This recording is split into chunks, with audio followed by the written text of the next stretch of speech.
Welcome back to the Red Dice Diaries, and today I'm going to be talking a little bit about the Herbalist's Primer by Anna Urbanek.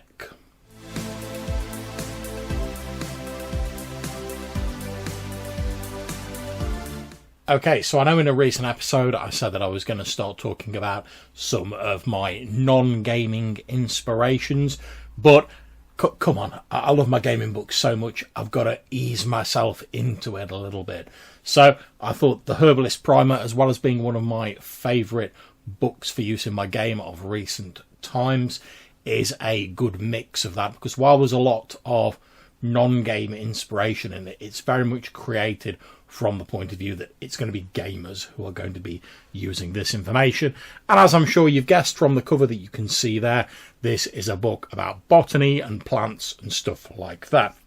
Now, if you've played any OSR games, you know there's always like weird herbs and funguses and stuff like that knocking around. You often have to forage for food, or you're looking for mysterious cures and stuff like that.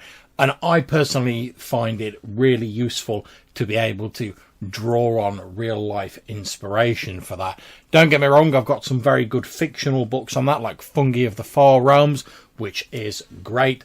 But I've also got a lot of sort of plant-based books that are full of like real-world information, just to enable me to have a bit more sort of, I suppose, accuracy, or a bit more sort of realism in inverted commas in my descriptions and the effects of possible plants.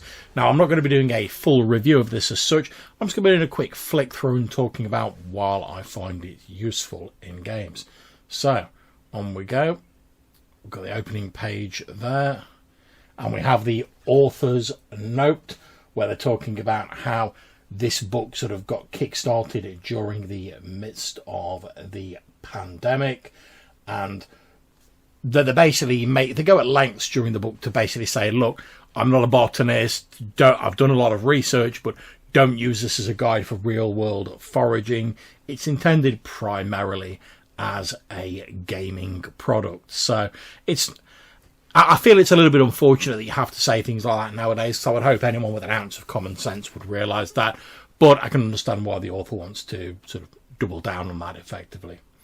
We move straight on to the contents. We've got a lore primer, a plant guide, a practical herbalist section where there's recipes, talks about toxins and poisonings, how you can cultivate things. Then we have a number of appendices which talk about magical traditions, the various language used in them. There's a few tables at the back to generate your own plants and stuff like that. It's all really cool stuff, and we're just going to have a flip through it for 5 or 10 minutes and have a look at some of the bits that I think are particularly good.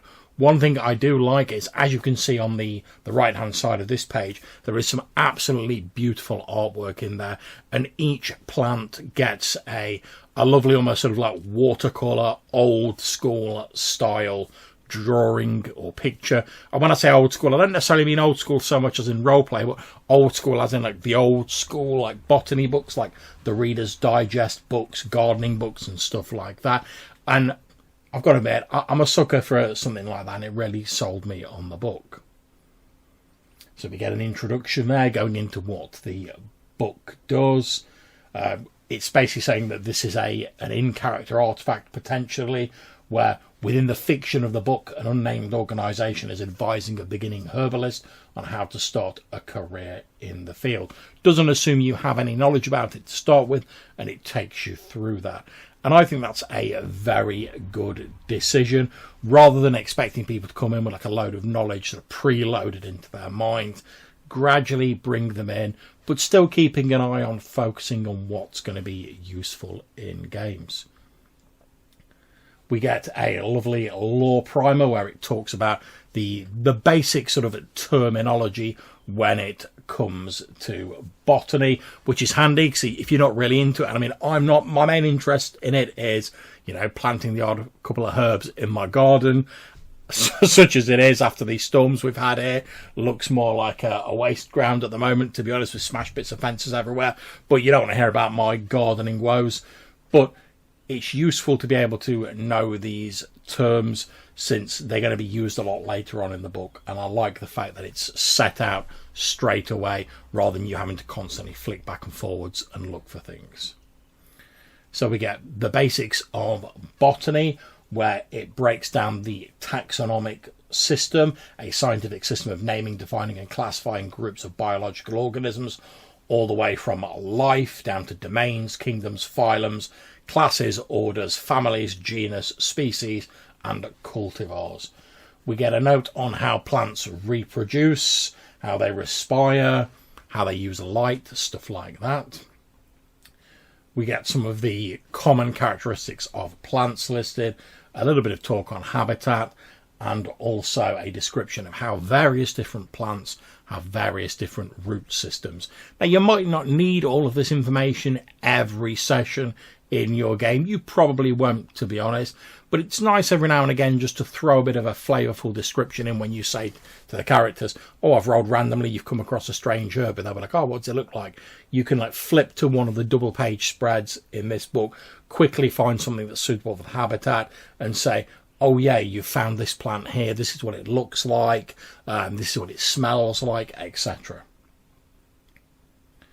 We get some breakdowns on the various different parts of plants, fruits as well, and how they work. We get to the basics of herbalism, which obviously is sort of botanic or traditional medicinal practice. And the author says here, you know, we've got to make a distinction between herbalism and paraherbalism.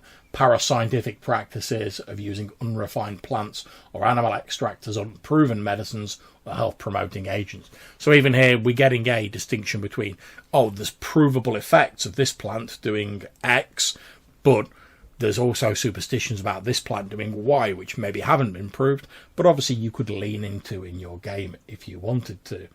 There's talk about methods of harvesting, preparation and process, the basics of herbal magic, where it talks a bit about potentially different systems of magic and how they've used herbs. So based on real world traditions, which is quite useful. We have the balance of elements there, the various potencies of herbs. We get a brief discussion on magical tools, you know, blades, athames, wands, pentagrams, stuff like that, and symbols. Common rituals, you know, harvest festivals and stuff like that. Colour magic, you know, how colours correspond within these systems to various properties. Then we go on to the mainstay of the book, which is the plant guide. And we get a lovely sample spread here where it basically says to you, this is how all the plants are going to be laid out in this book. You're going to have a few pictures over on the left. Down at the bottom left, you have a silhouette of a little witch figure and the plant showing how big it is. You get the family, the habitat where it grows, the size of it, the life cycle, whether it can be foraged, if it has flowers, what sort of leaves it has. And we get these handy 5 little coloured symbols down at the bottom where you'll only see those symbols if they're applicable to certain plants. And these are whether it's good for medicinal things, whether it can be used for protective magics, whether it's edible, whether it's psychoactive, whether it has any psychotropic effects, and finally that little red skull chappy at the bottom, whether it's poisonous. On the opposite page, we obviously get the name, a description, and more detail about the various properties of the plant. So as we page through, I'm not going to stop on these, but you can see you get these lovely double page spreads here. Black hellebore there, nice one. You get it laid out in a very easy to read fashion, and because each plant has its own double page spread and they're written in alphabetical order by name, it's very easy to flick through and locate the plant you're looking for. And I love all of these beautiful pictures that are in the book. I think it's in terms of just being an object to look at, even if it had no other use, which it does, it's absolutely stunning. And I'm really glad I backed the Kickstarter for this. I know they're supposedly doing one on minerals and such like later on, which I shall probably try and back as well. So we carry on scrolling through there. We get to practical herbalism, where it's talking about practicing herbalism for fun, profit and survival. The chapter starts by describing the basic elements of herbal preparations, you know, solvents, preservatives, stuff like that. The next part includes a collection of basic recipes for most popular infusions, decorations, powders, incense, etc. And we've got all of that here. the sort of equipment a herbalist would use, how you store and transport things, and then this list of recipes that you could potentially use herbs and plants for. A little bit lighter on the artwork here, but that's absolutely fine. It's still got this lovely, clear 2-page layout. The text's a little bit on the small side, but they're trying to cram a lot in, and it is a fairly clear font to read. We get a page spread on gardening and cultivation, planning and planting, growing, pests and diseases, and then we move on to the appendices, which contain several tables and supplementary material collected in one place for usability. We've got medicinal uses of herbs here, where it gives the various uses down the left-hand column of each page, and then you get the name of the plants that are particularly useful for that. So if we look on here, we can see that let's say someone's lost their appetite and we want to cure them with herbs. We look at appetite loss and we can see that angelica, dogwood, ginger, lavender, and the strychnine tree, although that one's a bit worrying, are useful for that. We get magical correspondences, so which plants are traditionally linked to certain things. We're told, for instance, that for beauty, avocado, catnip, ginseng, and maidenhair are linked to that. So if you're doing a potion that bestows beauty or charisma on someone, you might want to throw a few of them in your cauldron. Astrological correspondences. And then we get the language of flowers, which I believe was popular in the past of history, where certain plants had certain associations with them. A botanical Latin primer, if you really want to lean into making things sound realistic. And then we get some lovely plant generation tables. And I'm a sucker for random tables, as you all know. And in here, you basically get a little Mad Lib where you can roll on a name part 1, name part 2 to get the name of the plant. So you might be like, oh, I've rolled a 5 and a 7. It's a dragon flower, and it's a roll on the rarity and habitat. It's an endangered shrub, mostly prized for its roll on the properties table culinary value. It is native to, you roll on the climate and biome. It's native to subtropical swamps. And interestingly, and then you roll on a quirk, is carnivorous.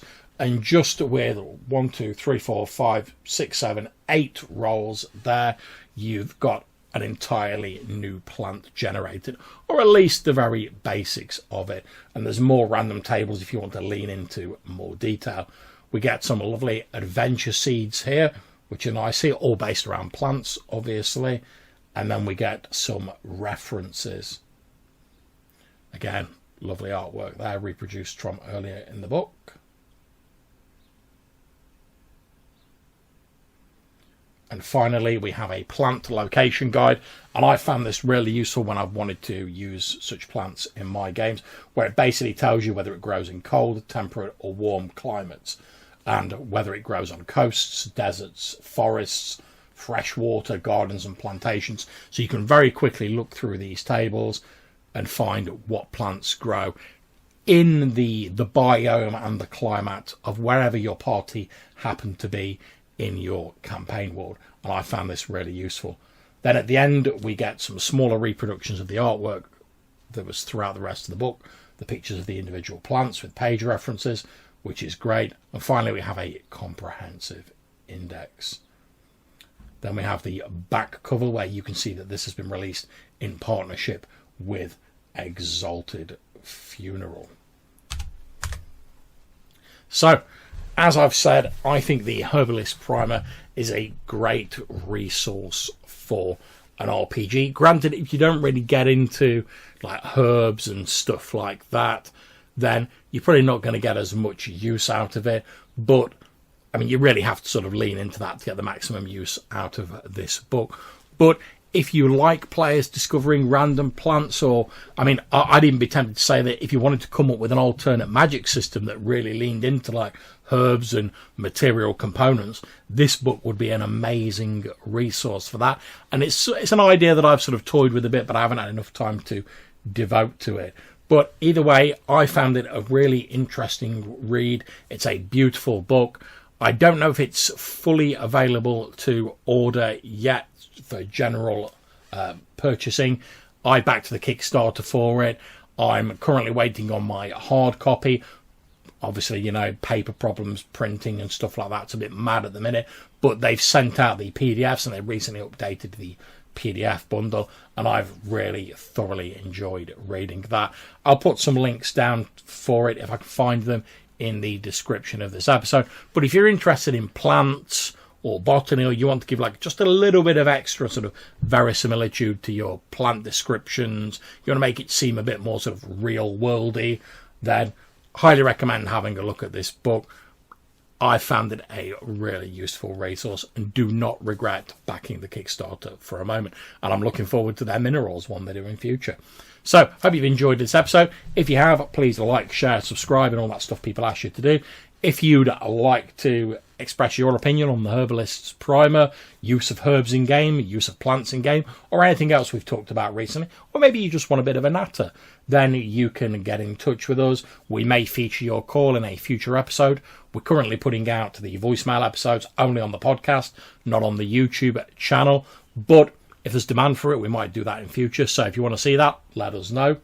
Otherwise, you can get in touch by sending us a voicemail to Anchor or SpeakPipe, link in the descriptions down below, or you can send us an email to rddrpgpodcast@gmail.com. Until we see you again, take care, stay safe, and whatever you're playing, have fun.